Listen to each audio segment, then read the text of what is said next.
देखो ये क्वेश्चन में क्या कह रहा है, सिक्स क्वेश्चन देखना, सिक्स वाला, ठीक है। क्या कह रहा है, कह रहा है कि एंगल 1 और 2 क्या है, सप्लीमेंट्री एंगल है, ठीक है। ये देखो ये कौन सा एंगल 1 और 2 क्या है, सप्लीमेंट एंगल है, ठीक है। कहता है अगर एंगल 1 डिक्रीज होता है तो क्या चेंजेस आएंगी एंगल 2 में, ठीक है, अगर दोनों को सप्लीमेंट्री ही रहना है। देखो एंगल बनाते हैं, क्वेश्चन नंबर 6 का एंगल बनाते हैं। देखो हम एंगल बनाएंगे, ठीक है। देखो एंगल बनाया, ठीक है, देखो, ठीक है। अब देखो कि हमने क्या कर दिया, एंगल 1 को, एंगल 1 है, एंगल 2 है। अब इसको हमने क्या करना है, डिक्रीज़ करना है। देखो क्या करेंगे हम, एंगल 1 को डिक्रीज़ करना है, कर दो डिक्रीज़। डिक्रीज़ कैसे होगा, ये बड़ा है, डिक्रीज़ कैसे होगा, ऐसे लाएंगे एंगल को तब डिक्रीज़ होगा। तो हम इसको डिक्रीज़ करते हैं, थोड़ा सा डिक्रीज़ करो और करो, ऐसे कर लो, ठीक है। एंगल 1 क्या हो गया, डिक्रीज़ होगा। एंगल 2 क्या हो गया, आप बताओ, एंगल 2 क्या हो गया, इंक्रीज़ हो गया, ठीक है। तो इसमें क्या लिखोगे,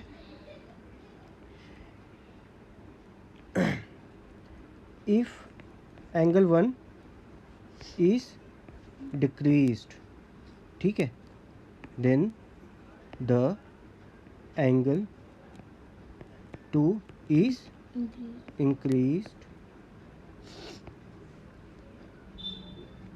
ठीक है, and these two angle 1 and 2 some remain supplementary, ठीक है ना, समझ गए ना। अगर एंगल 1 को हमने डिक्रीज किया, एंगल 2 क्या हो जाएगा, इंक्रीज हो जाए, और इन दोनों का सम क्या होगा, सप्लीमेंट्री होगा। सप्लीमेंट्री एंगल क्या होते थे, सप्लीमेंट्री एंगल क्या होते थे, जिनका सम क्या हो 180। कम्प्लीमेंट्री एंगल, कम्प्लीमेंट्री के क्या वर्ड है, जिनका सम 90 डिग्री। हाँ, ठीक है ना। अच्छा अब एक इससे पहले आगे जाने से पहले मैं तुम्हें एक और क्वेश्चन कराऊं। अच्छा पहले मैं 7th क्वेश्चन करा लेता हूँ। देखो, can two angle be supplementary if both of them are acute. Supplementary angle क्या होते हैं, जिनका सम 90 हो, तो 90 होने के लिए मिनिमम कितना चाहिए, सॉरी 80 180 मिनिमम कितना चाहिए, 90 तब जाके 180 बनेंगे ना। एक्यूट एंगल क्या होते हैं, सर जो 90 डिग्री से छोटे हो, मान लो 80 डिग्री, ठीक है। दूसरा भी एक्यूट होगा 80, दोनों का सम कितना है, दोनों का सम 160। 160 क्या है, 180 बना, नहीं ना बना। सबसे बड़ा एक्यूट एंगल कितना हो जाएगा, 89 प्लस 89, तो कितने बन गए दोनों, बताओ, दोनों का सम करो कितना हो गया, 178। तब भी बना 180 बना नहीं, तो एक्यूट एंगल कभी भी सप्लीमेंट्री नहीं बनाएंगे। तो पहला क्या आएगा, नो, पहला क्या आएगा, नो। अब सेकंड देखो, ऑब्ट्यूज एंगल क्या होते हैं, 180 डिग्री। ऑब्ट्यूज एंगल जो 90 से बड़े हों, तो 90 से बड़ा कितना हो जाएगा, 91 हो जाएगा, प्लस 91 करो, दोनों का सम कितना आएगा, कितना आएगा 182। क्या ये 180 बना, नहीं ना बना, तो ये भी क्या हो जाएगा, नो, ठीक है।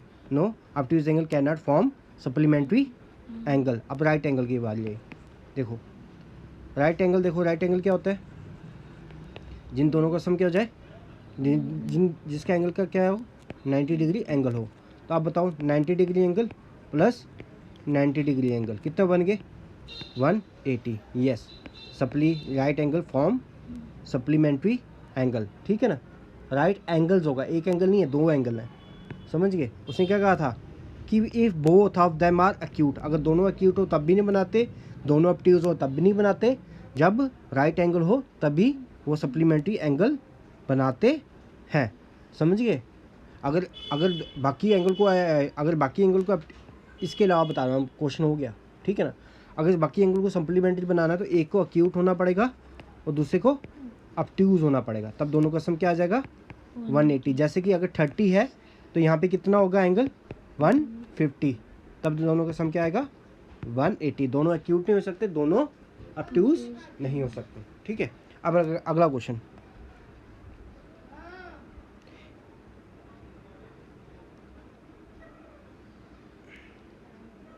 अच्छा, कहता है कि अगर एक एंगल, क्वेश्चन नंबर कौन सा करा रहा हूँ, 8वां, ठीक है।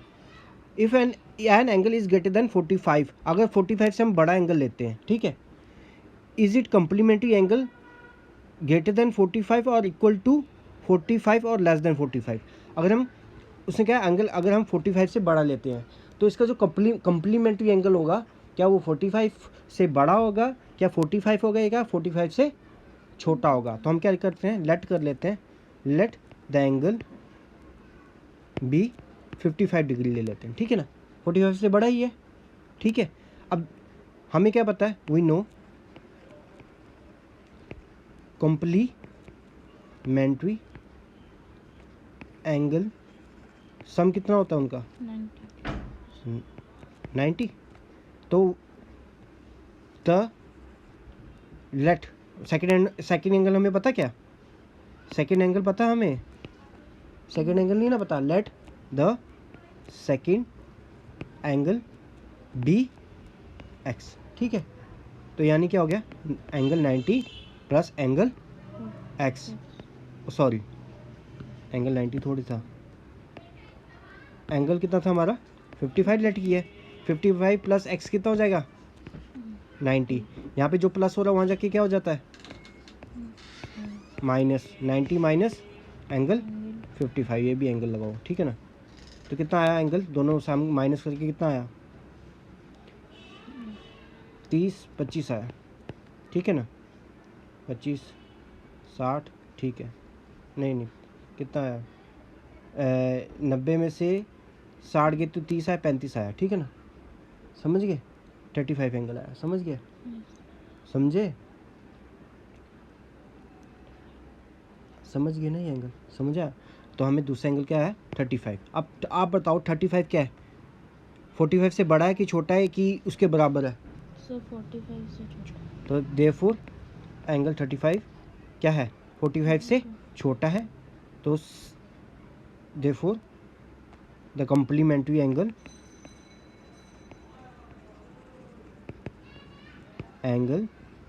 Is less than 45 degree angle, समझ गए। अब मैं आपको, मैं और भी मुझे बताना था, मैंने बताया नहीं है। एक है होता है लीनियर पेयर, क्या होता है लीनियर पेयर। अब देखो लीनियर पेयर क्या क्या है,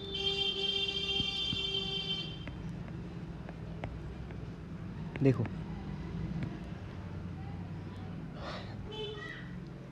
दो एंगल है, ठीक है, जिनका सम कितना होना चाहिए 180। पहली बात ये, फर्स्ट कंडीशन ये। दूसरी कंडीशन, दोनों का वर्टेक्स क्या होना चाहिए सेम होना चाहिए। वर्टेक्स क्या होता है, एक हम जब दो लाइनें मीट करती हैं उसको क्या कहते हैं हम वर्टेक्स। उसका वर्टेक्स जो दो एंगल फॉर्म कर रहे हैं लीनियर पे, दोनों का वर्टेक्स सेम होना चाहिए। और जो उनकी जो बीच वाली आर्म है ना, ये वाली, ये भी क्या होनी चाहिए सेम, ये वाला एंगल सेम है इसका, दोनों का। ये देखो एंगल कौन कौन सा, एंगल ये वाला और एंगल ये वाला, इन दोनों का वर्टेक्स सेम है, ठीक है। ये मैं इसमें थोड़ा सा रेड लाइन करके बताऊं, ये वाला एंगल, ठीक है, और ये वाला एंगल, दोनों का वर्टेक्स सही है ना, समझ गए। पहली कंडीशन वही। दूसरी कंडीशन क्या थी कि उनका एक एंगल की आर्म क्या होनी चाहिए सेम होनी चाहिए, दोनों की एक आर्म सेम है, ठीक है। तो टू कंडीशन क्या थी, पहली कंडीशन थी कि वर्टेक्स क्या होना चाहिए सेम होना चाहिए। सेकंड कंडीशन क्या थी, शुड हैव कॉमन आर, समझ गए, समझ आ गया। चलो आगे अगला क्वेश्चन। अच्छा नहीं, अभी मुझे वर्टिकल अपोजिट एंगल बताना है। देखो वर्टिकल अपोजिट एंगल क्या होते हैं, देखो बेटा, इसके लिए मैं थोड़ी सी एक डायग्राम मुझे बतानी पड़ेगी। देखो बट अगर दो लाइनें हैं, दो कौन सी लाइनें, स्ट्रेट लाइन, दोनों स्ट्रेट लाइन अगर एक दूसरे को इंटरसेक्ट करती हैं, तो ये जो अपोजिट एंगल होते हैं ना, ये वाला एंगल 1 एंगल 2, इसको हम क्या कहते हैं वर्टिकल अपोजिट एंगल। क्या कहते हैं एंगल 1 और एंगल 2 को क्या कहते हैं वर्टिकल अपोजिट एंगल, यानी कि एंगल 1 क्या हो जाएगा, इक्वल टू एंगल 2 होता है। वर्टिकल अपोजिट एंगल क्या होते हैं, इक्वल होते हैं। और ये एंगल देखो, उसके बाद ये एंगल 3 किसके इक्वल हो जाएगा, एंगल 4 के। एंगल 3 और एंगल 4 भी क्या है, वर्टिकल अपोजिट एंगल। और ये क्या है, ये भी एंगल दोनों के हैं, इक्वल हैं। 1 1 2 के बराबर होगा, 3 4 के बराबर होगा। समझ गए, आगे चले। देखो अच्छा, अब मैं एक डायग्राम बनाता हूँ, उससे देखना।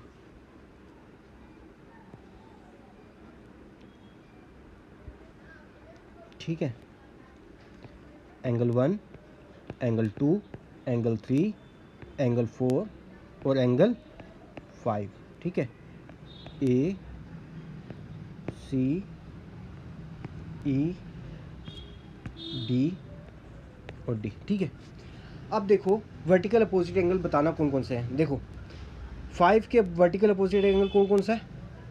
अब हमें कई बार कन्फ्यूजन होती है, देखना कैसे करना। जो 5 जो एंगल है ना, ठीक है, इसके साथ वाली इसकी लाइन कौन कौन सी बना रही है, एक ये वाली लाइन, इस लाइन को पकड़ ले। ठीक है, इस लाइन को पकड़ लिया, एक ये वाली लाइन, इसको पकड़ ले, 2 लाइनें पकड़ ली। अब जो ये 2 लाइनें, ठीक है, ये 2 लाइनें वो जो एंगल दूसरी तरफ बनाएंगी ना, वही इसका क्या होगा, वर्टिकल अपोजिट एंगल। ये दो लाइनें आगे जाके कहाँ बनाई, इन 2 लाइनें ने आगे जाके एंगल कौन सा बनाया, ये वाला एंगल बनाया। ठीक है ना, ये एंगल कौन कौन सा है, सम किस किस के बराबर है, 2 और +3 के सम है, यानी कि 2 + 3 किसके इक्वल हो जाएगा, एंगल 5 के। ये क्या है, वर्टिकल अपोजिट एंगल। याद रखना, वर्टिकल अपोजिट एंगल को जिस लाइन के साथ बने उस लाइन को पकड़ ले। ठीक है, उस लाइन को अगर एक्सटेंड करेगा ना, तो वो एक एंगल बनाएंगी, वो एंगल क्या होगा, वर्टिकल अपोजिट एंगल। समझ गया, समझा। देखो एक और दूसरा वाला बताता हूँ।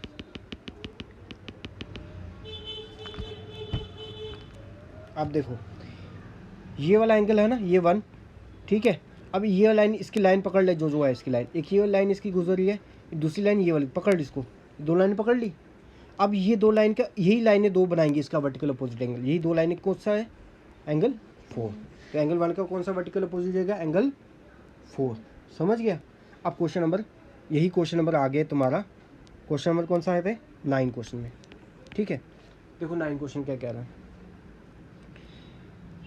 एडजेसेंट एंगल मैंने बता दिया, एडजेसेंट एंगल बताया मैंने लीनियर पे। अच्छा, एंगल 1 और एंगल 2 को हम क्या कहते हैं, एडजेसेंट एंगल। क्या कहते हैं, एडजेसेंट एंगल का क्या होना चाहिए, कॉमन वर्टेक्स होना चाहिए और कॉमन आर्म होनी चाहिए। कॉमन वर्टेक्स और कॉमन आर्म। चलो अब 9 का पहला क्वेश्चन कहता है, 9 का, क्या एंगल 1 और एंगल 2 क्या है, एडजेसेंट एंगल है।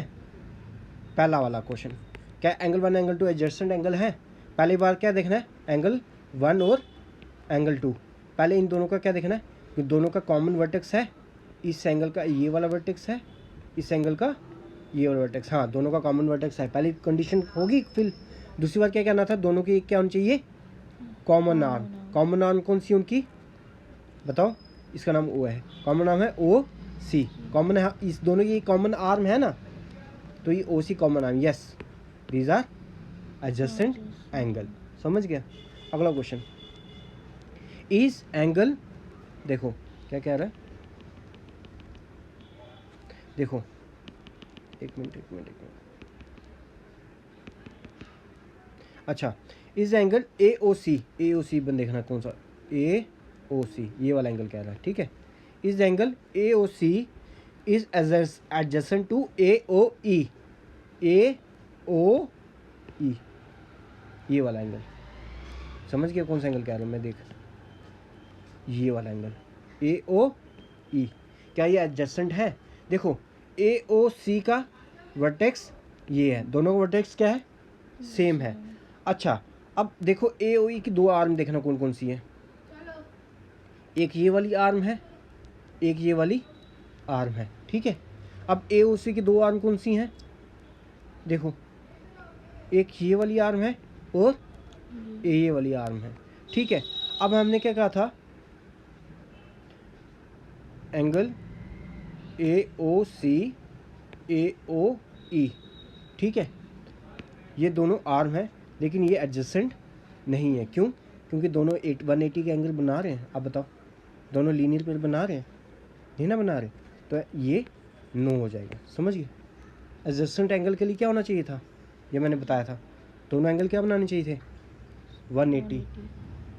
ठीक है ना, तो ये 180 बना रहा है। देखो ये वाला एंगल 180 है, ये वाला एंगल क्या 180 है, नहीं ना है। 180 के लिए क्या होनी चाहिए थी, लाइन सीधी होनी चाहिए थी। समझ गए? समझ गए? तो ये एडजेसेंट एंगल नहीं है। समझ गए? अगला question, do angle A C O E, C O E, देखो कौन सा एंगल, सी ओ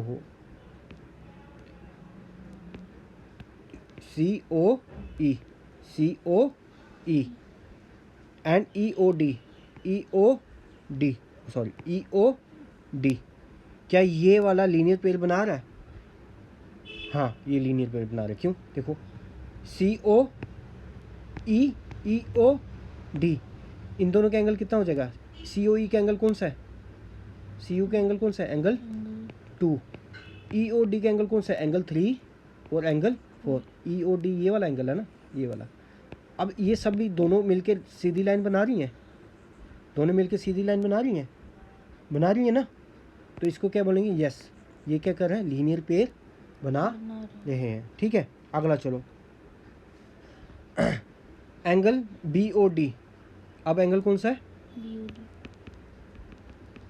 देखो एंगल बी ओ डी, और एंगल कौन सा है, डी ओ ए, डी ओ ए, ये वाला। ठीक है, ये वाला एंगल, समझ गए ना। अब ये कह रहा है क्या ये दोनों सप्लीमेंट्री हैं, सप्लीमेंट्री के लिए एंगल क्या होना चाहिए, दोनों का सम क्या होना चाहिए था, 180। अब ये बताओ एंगल 4 और एंगल 5 180 है 180 का क्या होना चाहिए, लाइन क्या बनती है 180 की, सीधी बनती है ना, ये सीधी लाइन बन रही है, ये सीधी लाइन बन रही है ना, ये देखना सीधी लाइन नहीं बन रही, ये सीधी लाइन ही है। तो यस, ये क्या है, सप्लीमेंट्री एंगल है। सप्लीमेंट्री एंगल क्या होते थे, जिनके 180 बनता था। अब तू खुद बता, ये लाइन सीधी नहीं दिख रही तेरे को, ये वाली लाइन तेरे को सीधी नहीं दिख रही है ना, सीधी ऐसी वाली है ना, ये ऐसी है ना, तो ये क्या है, सप्लीमेंट्री है।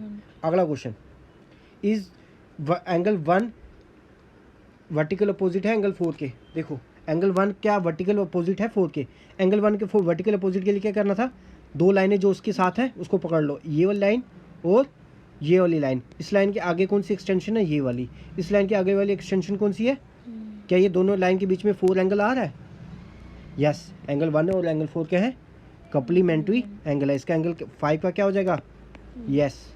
ठीक है, ये मैं बोल रहा हूँ, लिख लेना कॉपी में। ठीक है, what is the vertical opposite angle of 5, angle 5 का वर्टिकल अपोजिट कौन सा होगा। देखो मैंने क्या कहा था, इन दोनों लाइन को पकड़ लो, एक इस लाइन को पकड़ो और एक इस लाइन को पकड़ो। इस लाइन की अपोजिट लाइन कौन सी है, जो आगे एक्सटेंड हो रही है, इसके आगे एक्सटेंड हो रही है ये। इन दोनों लाइन के बीच में कौन सा एंगल बन रहा है, एंगल 2 और एंगल 3। तो एंगल 5 के वर्टिकल अपोजिट कौन से होंगे, एंगल 2 प्लस एंगल 3। आज इतना रख, और बार बार ये वीडियो देखा, समझ नहीं आ रहा फिर मेरे को वापस में बता, ठीक है, और कमेंट में मेंशन कर दो। चलो ठीक है फिर।